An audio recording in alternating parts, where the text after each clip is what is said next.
नमस्कार साथियों, संस्कृत सीधी YouTube channel में आप सबका हार्दिक स्वागत है।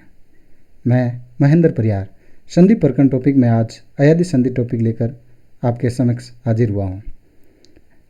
व्याख्याता वरिष्ठ अध्यापक तथा रीट भर्ती परीक्षा में जिन मित्रों ने संस्कृत विषय को चुना है उनके लिए संस्कृत सीधी यूट्यूब चैनल बहुत ही उपयोगी साबित हो रहा है।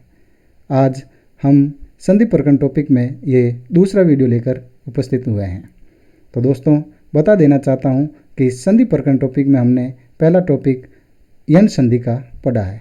जिन दोस्तों ने अभी भी हमारा यूट्यूब चैनल सब्सक्राइब नहीं किया है तो उसे सब्सक्राइब कर लें, और जिन्होंने अभी तक संस्कृत संधि प्रकरण का पहला टॉपिक यन संधि नहीं पढ़ा है तो डिस्क्रिप्शन में लिंक दिया हुआ है, वहाँ पर जाके उस लिंक पर क्लिक करके वीडियो देख सकते हैं। अगर आपको वीडियो पसंद आए तो उसे लाइक, शेयर और सब्सक्राइब जरूर कीजिए। तो दोस्तों, चलते हैं संधि प्रकरण में आज अयादि संधि पर। अयादि संधि सूत्र है एचो अय वायावह। सूत्र एक बार फिर से, सूत्र है एचो अय वायावह। वृत्ति है एच कर्माद अय औ आय आव एतेस्यु अच्छी। सूत्र पदच्छेद है एच यहाँ पर मित्रों में बता देना चाहता हूँ कि एच प्रत्यार है, इसमें 4 वर्ण होते हैं, ए ओ आई आव। आगे दिया हुआ है अय वायावह, इसमें आते हैं अय च औ च आय च आव च इति द्वंद्व प्रथमांत। सूत्र की विस्तृत अनुवाद आगे पढ़ते हैं। वृत्ति हमने पढ़ी है एच कर्माद अय औ आय आव एतेस्यु अच्छी। पदार्थ है इसका देखिए, एच मैंने दोस्तों बताएं आपको कि ए ओ आई औ ये एच प्रत्यार हैं के स्थान पर कर्मात कर्म से अय, ए का अय, ओ का औ, आई का आय, औ का आव, एते यानी ये आदेश स्यु हो अच्छी यानी स्वर परे होने पर। तो दोस्तों, अभी हमने एचो अय व याव सूत्र पढ़ा है। इसमें अभी एक कर्मात शब्द दिया हुआ है, तो इस पर मैं आपको फोकस डालना चाहता हूँ कि इसके लिए अगला सूत्र दिया हुआ है उसको पहले पढ़ते हैं, फिर इस कर्मश शब्द का क्या अर्थ होता है समझते हैं।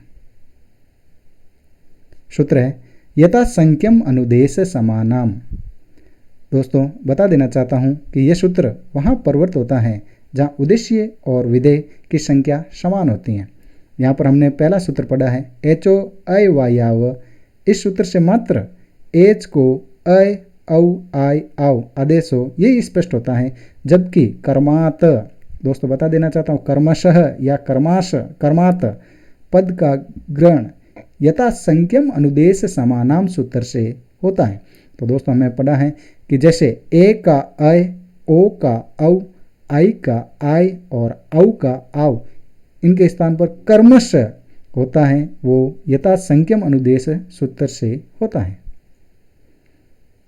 तो दोस्तों, अयादि संधि में अभी हमने 2 सूत्र पढ़े हैं। पहला सूत्र है एचो अय वायावह और दूसरा सूत्र है यथा संख्यम अनुदेश समानाम, अर्थात एच के स्थान पर कर्मश अय औ आय आव आदेश हो जाता है स्वरों के परे रहने पर। तो दोस्तों, पढ़ते हैं अयादि संधि के उदाहरण, और एक सिंपल तरीके से आपको इसका उदाहरण स्पष्ट करता हूं। तो देखिए, अयादि संधि के उदाहरण हमने पो प्लस अन लिया है, संधि विच्छेद युक्त पद लिया है। इसमें मैंने वर्ण विच्छेद किया है। दोस्तों देखिए, प में ओ स्वर है, अ आगे है, न को अलंत करने पर अ स्वर निकलता है और पीछे विसर्ग है। तो दोस्तों, एचो अय वायाव सूत्र से ओ के स्थान पर औ आदेश होता है अगर असमान स्वर रहे तो। दोस्तों देखिए, पो के आगे अ स्वर है जो कि असमान है, तो मैंने ओ के स्थान पर औ आदेश किया है। तो वापस इस वर्णों को मिलाने पर पो प्लस अन, तो प में अ मिलने पर प बन जाएगा, और व में अ मिलने पर व बन जाएगा, और न में अ मिलने पर न बन जाएगा। तो दोस्तों, वो संयुक्त पद बनेगा पवन, यानी वर्णों को मिलाने पर जो पद बनता है वो बनता है पवन। तो हमने दोस्तों पवन शब्द का संधि विच्छेद पढ़ा है। तो देखिए इसी प्रकार आपको सभी उदाहरण करने हैं और उसके स्थान पर आपको एचो अयवायाव सूत्र के अनुसार अय आय औ आव करना है। ए का अय, तो दोस्तों यहाँ पर ने प्लस अनम दिया हुआ है तो बनेगा नयनम। से प्लस अनम दिया हुआ है तो इसका उदाहरण बनेगा शयनम। चयनम, तो चे प्लस अनम इसका संधि विच्छेद होता है। उसी प्रकार आई का आय होता है, तो जैसे गायक शब्द दिया हुआ है तो इसका संधि विच्छेद होगा गेई प्लस अकह। उसी प्रकार नायक शब्द का संधि विच्छेद होगा नेई प्लस अक। उसी प्रकार शायक शब्द का संधि विच्छेद होगा शेई प्लस अख। अगर दोस्तों आपको ये उदाहरण समझ में नहीं आ रहे तो इनका वर्ण विच्छेद करके भी आप इनके एक के स्थान पर अय कर सकते हैं। तो दोस्तों आगे बढ़ते हैं। ओ का औ, तो पवन का हमने उदाहरण देखा ही है। तो पो प्लस अन, तो ओ के स्थान पर औ आदेश होता है। दोस्तों पवन के पीछे विसर्ग आएगा। पवित्रम दिया हुआ है पद, तो इसका संधि विच्छेद होता है पो प्लस इत्रम, तो शब्द बनता है पवित्रम। औ का आव आदेश होता है, तो आपके पास भावक शब्द दिया हुआ है, इसका संधि विच्छेद होगा भाव प्लस अक। और उसी प्रकार पावक शब्द दिया हुआ है, उसका संधि विच्छेद होगा पाव प्लस अख। तो दोस्तों हमने अयादि संधि में अयादि संधि के सूत्र पढ़े, जो एचो अय वायाव और यथा संख्यम अनुदेश समानाम सूत्र पढ़े। अयादि संधि के हमने उदाहरण भी पढ़े हैं। तो दोस्तों चलते हैं अगला सूत्र पर। सूत्र है वांतो ई प्रत्यये, वृत्ति है इसकी। यकार आदौ प्रत्यय परे ओदौ तोर औ आउ एतो इष्ट, अर्थात यकार आदि प्रत्यय के परे होने पर ओ और औ को कर्मश औ और आव आदेश हो जाता है। दोस्तों मैं बता देना चाहता हूँ कि यकार आदि प्रत्यय होने के बाद अगर ओ या औ आया हुआ है तो उसके स्थान पर औ और आव आदेश हो जाता है।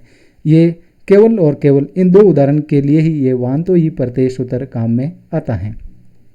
गव्यम शब्द दिया हुआ है, तो गव्यम शब्द की संधि विच्छेद होगा गो प्लस यम। और नाव्यम शब्द आया हुआ है तो नाउ प्लस यम।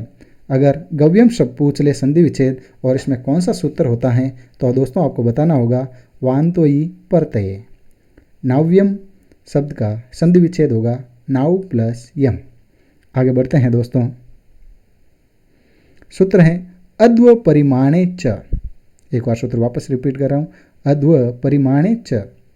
पदार्थ है इसका अद्व परिमाणे, अर्थात मार्ग का परिमाण माप या नाप ज्ञात होने पर च भी गव्युति इसका उदाहरण होगा अद्व परिमाणे च सूत्र का। गव्युति शब्द का अर्थ होता है दो कोश की दूरी। इसका हिंदी अनुवाद होता है युति शब्द के परे होने पर गो शब्द के ओकार के स्थान पर भी औ आदेश होता है। जैसे गव्युति, यहाँ पर दो कोश की दूरी इस शब्द का अर्थ होता है। तो युति शब्द के परे होने पर गो शब्द के ओकार के स्थान पर औ आदेश होता है। तो दोस्तों गव्युति शब्द का संधि विच्छेद होगा गो प्लस युति। तो दोस्तों गव्युति शब्द का उदाहरण पूछे और संधि विच्छेद पूछे तो आपको बताना होगा गो प्लस युति और इसका सूत्र होगा अद्व परिमाणे च। तो दोस्तों हमने वांतो ही प्रत्यय सूत्र पढ़ा, इसके उदाहरण थे गव्यम और नाव्यम।